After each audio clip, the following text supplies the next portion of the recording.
Bom, vamos ver agora alguns exemplos de máscaras de rede em continuidade com a nossa discussão sobre a construção de máscaras de rede, né? Então, eu tenho aqui um endereço classe C e eu quero fazer o seguinte, eu quero dividir esse endereço classe C em duas subredes. Então, lembrando que a gente falou anteriormente, na videoaula anterior, eu vou precisar utilizar uma máscara que utiliza um bit adicional para representar o endereço de rede, né? Então, bom, primeiro eu preciso ter certeza, né? Eu estou me garantindo que esse endereço é classe C. Esse endereço é classe C. Se esse endereço fosse classe B, isso já não seria verdade, né? Em relação ao que eu falei. Então tá. Então esse endereço classe C, ok? O endereço de rede que eu obtive era esse que me deram, né? 203.19.0. Eu preciso subdividir em duas subredes. O endereço classe C, para representar o endereço classe C, eu utilizo essa máscara, 255.255.255.0. Então eu preciso acrescentar um bit para poder representar essas duas subredes. Então eu vou utilizar essa máscara, 255.255.255.128. Esse bit aqui vai variar de 0 para a primeira subrede e para 1 para a segunda subrede. Ok? Joia. Então, qual vai ser o endereço de rede dessa estação? Da primeira rede, né? O endereço de rede vai ser 203.19.0, né? Todos os bits iguais, esse bit igual a 0 e todos os bits iguais a 0. E o endereço de broadcast vai ser 203.19, esse bit igual a 1, todos os outros bits, perdão, esse bit igual a 0 e todos os bits seguintes iguais a 1, que vai dar o número 127. Observe, muito cuidado, né? Endereço de broadcast também não quer dizer que termina com 255, não. Assim como endereço de máscara, não quer dizer que é sempre 255, não, ok? Só se a gente tiver múltiplos de 8 bits. Bom, da segunda rede. A segunda rede, ele tem esse bit de rede aqui igual a 1, de subrede igual a 1, né? Então, o endereço de rede vai ser 203.19, esse bit igual a 1 vai dar 128. E o endereço de broadcast vai ser 203.19, esse bit igual a 1, e os outros também igual a 1, que vai dar o número 255. Ok? Joia. Então, nesse caso aqui, né, eu tenho o endereço 203.19.130. Tenho aqui o endereço classe C, né? Tenho a máscara 255.128. E a minha pergunta é, para esse endereço IP, de qual rede ele faz parte? Então, basta fazer um e-binário, bit a bit, desse endereço IP com essa máscara, que vai dar um número 203.19. Então ele vai, deixa eu ver aqui, né? Todos esses bits são iguais a 0, então eu tenho que zerar os respectivos bits aqui nesse meu endereço IP, que significa zerar esse bit aqui, né? Então vai dar 10000000. Esse é o número, é justamente esse número de rede aqui, 203.19.128. Esse é o endereço de rede do qual o número 203.19.130, usando essa máscara, faz parte. E o endereço de broadcast, o que eu tenho que fazer? Eu tenho que botar em 1 todos esses bits aqui, né? Então, eu vou ter 203.19.130 e o último número vai ser 255, que é justamente esse endereço de broadcast aqui que eu estou querendo descobrir. Dividindo em 4 subredes, né? É interessante se vocês fizerem esse exercício, né? Tentar descobrir essas 4 subredes. Então, tenho aqui, né? Então, eu preciso utilizar 2 bits adicionais da minha subrede para representar as 4 possíveis subredes, né? Com 2 bits eu consigo representar 4 números. O primeiro vai ser 00, o segundo vai ser 01, o terceiro vai ser 10 e o último vai ser 11. Ok. Então, eu vou variar esses bits aqui para descobrir o endereço das redes, que serão 064.128.192, e colocar em 1 todos os bits restantes para descobrir os endereços de broadcast das respectivas subredes. que vão dar o número 63.127.191.255. Sugiro que vocês façam esse exercício só para terem certeza que vocês entenderam a mecânica de construção dessas máscaras e de obtenção dos endereços de rede e de endereços de broadcast.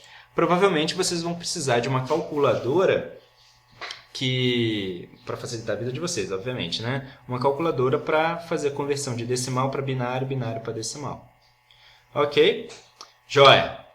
Então, algumas dicas, né? Algumas dicas simples, mas aí vocês podem escolher a dica que vai funcionar melhor com vocês, né?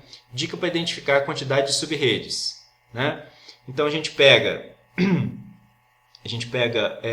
o byte da máscara, que representa as subredes adicionais, conta o número de bits, nesse caso 1, 2, né? Então consigo descrever 2 elevado a justamente o número de bits, que dão 4 subredes. Ok? Endereços úteis, endereços que eu consigo representar em cada uma das subredes. Conto o número de bits aqui, que são 6, pego 2 elevado a 6, então quer dizer que eu tenho 64 endereços, sendo que úteis só 62 endereços, porque o endereço em que todos os bits são iguais a 0 e em que todos os bits são iguais a 1, são endereços, como a gente já conversou bastante sobre isso anteriormente, são endereços que a gente não pode utilizar para representar máquinas, porque são endereços, respectivamente, da rede e de broadcast daquela rede. Né? Bom, a gente também vocês podem, por exemplo, calcular a diferença entre o maior valor do byte do IP e o último byte da máscara de rede. Então, por exemplo, nesse caso aqui, né, a gente tem esse endereço aqui, essa máscara 255.255.192. A gente está utilizando 2 bits adicionais para representar subredes, né? Então, se a gente pegar o maior número que a gente representa aqui, 256, e diminuir desse número aqui, que é 192, a gente vai ter 64. Né? 64 é justamente a quantidade de números que a gente consegue representar. Se a gente pegar o 256, que é o número de quantidade de números que a gente consegue representar aqui, e dividir pelo número de estações que a gente consegue representar aqui, que foi o que a gente obteve anteriormente, então a gente vai ter 4, que são o número de subredes que a gente consegue descrever. Então, algumas dicas simples para a gente conseguir representar, entender as representações das redes. Né? Então, todos os hosts da mesma rede devem utilizar a mesma identificação de rede. Né? Então, uma estação que está na rede 138.23.00/16 não está na mesma rede que uma estação que está na rede 138.23.00/24. Tá? Então faz a maior diferença aqui essa interpretação dos bits da subrede. Tá?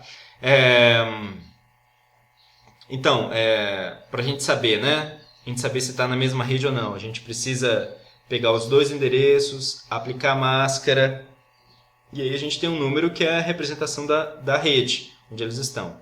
Se estão na mesma rede, então eles podem se comunicar diretamente. Eu posso pedir para uma estação enviar diretamente a mensagem para outra estação, utilizando a camada de enlace. Se não estão na mesma rede, então a gente tem que enviar para algum roteador. Algum dos roteadores aos quais a gente tem contato, porque aquela estação está numa outra rede. Ok? Então, com isso, a gente está terminando essa conversa sobre máscaras de rede, mas antes a gente vai voltar ao problema inicial que a gente levantou. Né? Por que a gente gostaria de utilizar máscara de subrede? Então, naquele exemplo inicial, a gente tinha concedido para a gente esse endereço de rede, 139.2.12.00. Né? E esse número não é adequado para a gente organizar a rede. Então a gente quer subdividir a nossa rede em diversas subredes. Então a gente queria subdividir aproveitando essa parcela do endereço aqui, do endereço de estações, para representar subredes. Então podemos descrever a subrede, né? 139.12.10, 139.12.20, 139.12.30.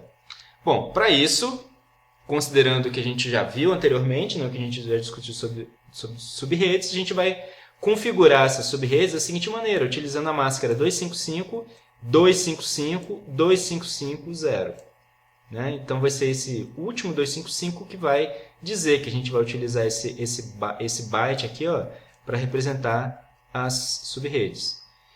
Também esse nosso roteador aqui, na parcela que conversa com a nossa rede interna, tem que saber da existência dessas subredes, para saber se uma determinada estação ela está nessa subrede, e aí encaminhar os pacotes para essa subrede, ou se está nessa subrede ou se está nessa outra subrede. Naturalmente a gente vai ter que ter roteadores aqui, fazendo o encaminhamento, ou então essa nossa estação aqui tem que ter 3 placas de rede ligando nas 3 redes internas que a gente está descrevendo aqui. Ok? Então, entendido como primeiro a gente tinha um problema, a gente utilizou máscara de rede para resolver esse problema e está aqui a aplicação dessas máscaras de rede. Então, esse roteador vai fazer o seguinte, se o destino, se ele receber um determinado IP, um determinado pacote, cujo destino é esse aqui, 139.12.1.5, então ele vai aplicar a máscara de rede 255, 255, 2550. Lembrando pela 10ª vez, ele precisa saber a máscara de rede que está utilizando aqui nessas redes internas. E todas as estações e roteadores aqui internamente precisam saber a máscara de rede que está sendo utilizada. Aplicou essa máscara, eu cheguei ao endereço 139.12.1.0. Joia, então eu vou encaminhar esse pacote na interface de rede. Então estou considerando que eu tenho aqui 3 interfaces de rede. Na interface de rede, onde está essa rede, que é 139.1.0, que é justamente a interface 1. Tá? Então, joia, encaminhei o pacote. Esse pacote, se essa estação estiver ligada, se tiver uma estação configurada com esse endereço IP aqui, vai receber aquele pacote. Então, com isso, a gente termina a nossa conversa sobre máscaras de rede. E na próxima videoaula, a gente vai falar sobre a relação entre endereços IP e endereços na camada de enlace, que são os endereços MAC.